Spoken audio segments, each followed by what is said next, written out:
মানির বাবা আসলে আমার আর কাজের শেষ থাকে না। কখনো বলে এটা খাবো না, ওটা খাবো, কখনো বলে ওটা করো, সেটা করো। এইরকম করে বিরক্ত করে। মেয়ে কি বায়না করবে, তার থেকে ডবল বায়না করে ও। দেখো বাজারে গিয়েছিল, বাজারে গিয়ে মাছ চিংড়ি কিনে এনেছে। একে তো বাড়ি মিস্ত্রি লেগেছে, রোজের দুবেলা তিনবেলা করে রান্না, তার ওপরে আবার এর বায়না, এটা নয় সেটা, ওটা নয় ওটা। বাজারে গিয়ে মাছ চিংড়ি কিনে এনেছে, এখন ওকে করতে হবে পটল চিংড়ি, মাছের ঝোল, ডিম দিয়ে কোনো চচ্চড়ি। ও তো কন্টিনিউয়াসলি বলেই যাচ্ছে। আমি বললাম ঠিক আছে দাঁড়াও, আগে চিংড়ি মাছগুলো কেটে নিই, কারণ মাছগুলো বাজার থেকেই কেটে এনেছে, বাট মাছগুলো আমাকে কষ্ট করে আর কাটতে হয়নি, চিংড়ি মাছগুলো আমাকে কাটতে হবে। আর এদিকে দেখো মিস্ত্রিদের এখনও টিফিন করিনি। ও সকালবেলা বাজারে গিয়ে চারটি মাছ চিংড়ি কিনে বাড়ি এসছে। এগুলোকে কেটে ধুয়ে আগে মিস্ত্রিদের টিফিন করব, তারপরে করব রান্নার জোগাড়।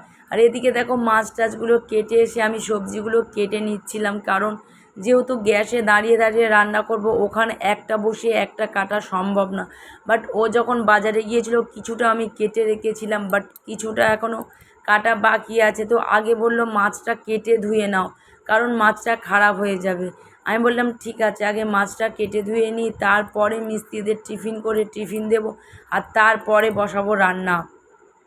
আর আমি দুদিকে দুটো কড়া বসিয়ে তাড়াতাড়ি করব, কারণ একদিক থেকে একটা বসিয়ে এরকম করলে অনেকটাই লেট হয়ে যাবে, কারণ 3-4 রকমের রান্না করতে হবে। এ বলে এটা খাবো তো ওটা খাবো না, ও বলছে আমার জন্য ওটা করো, আমি এটা খাবো না।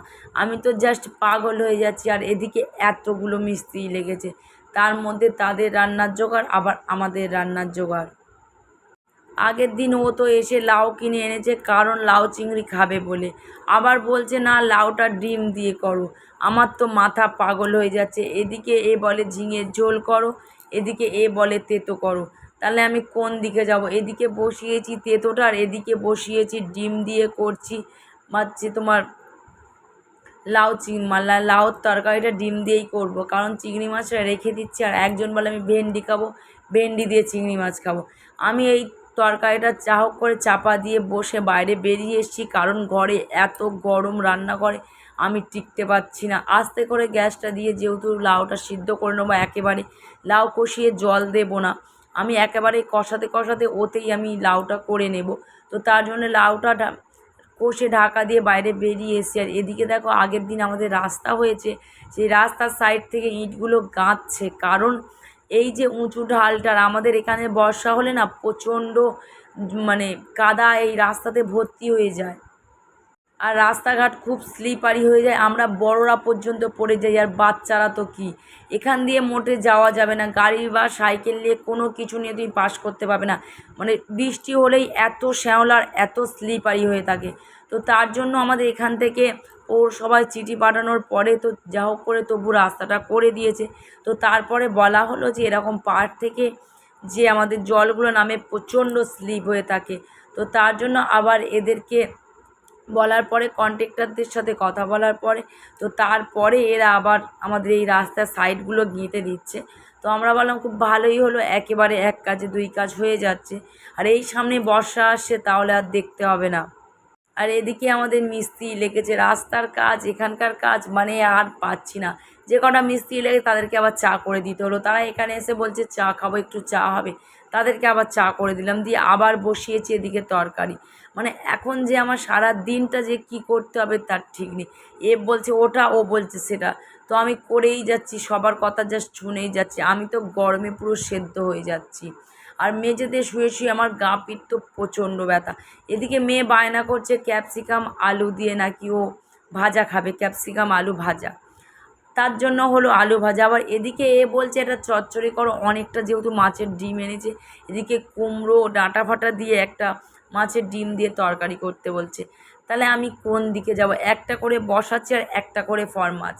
তো আমি তো জাস্ট এই গরমে আমি না পুরো পাগল হয়ে যাচ্ছি।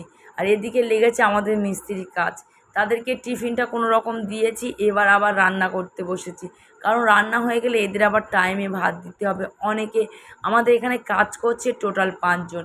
এবার 5 জনের রান্নার আমাদের বাড়ির কজন তোমরাই বলো কতটা কষ্ট। আমরা বাড়িতেই প্রায় 5-7 জন, আবার তারপরে আমাদের মিস্ত্রি লেগেছে 5 জন। তাহলে এত লোকের রান্না করা গোছানো একা হাতে আমার পক্ষে আর সম্ভব না। আমি আর পাচ্ছি না। এই গরমে কী হারে গরম পড়েছে এই দুদিন বলো। এই গরমের মধ্যে আমি তো পাগল হয়ে যাচ্ছি। আর এদিকে মানির বাবা আসলে ওই রান্না করে, ওই গুছিয়ে দেয়। আজকের আবার ও কারেন্টের কাজ করছে, এখানে সেখানে আলোগুলো দেওয়া নেই, তো তার জন্য ও বললো ঠিক আছে তুমি একটা দিন রান্না করো, আমি এদিকে আলো টালোগুলো লাগিয়ে নিই। নাহলে অন্ধকারে আমার আরও কষ্ট হয়, কারণ আমি প্রত্যেকটা দিন আমি শুধু ফোনের টর্চ জ্বালিয়ে গ্যাসে রান্না করি। তো তারপরে ওকে বলার পরে ও লাইটগুলো লাগাচ্ছে, এখন ওই বাইরেটা লাইট লাগাতে বাকি আছে, তো সেগুলোও লাগাচ্ছে। মায়ের যদি হাতটা ভালো থাকতো আমার এতটা কষ্ট হতো না একা হাতে সমস্ত করা। এ বা করবে কি, ও আবার লাইট লাগাতে বসছে। আমি তো জাস্ট পাগল হয়ে যাচ্ছি যে একটা হাতে আর কত কিছু আমাকে করতে হবে। এদিকে মেয়ের বায়না, এটা নয় সেটা। এখন বায়না করছে মা চলো পুকুরে চান করতে যাবো, এত গরমে আমি কলে চান করবো না। আর আমাদের এই কদিন হচ্ছে টাইম কলের জলটা দিচ্ছে পুরোটাই নুন, গা চ্যাটপ্যাট করে চান করার পর আমি বললাম রান্নাটা করে নিই তারপরে পুকুরে চান করতে যাব।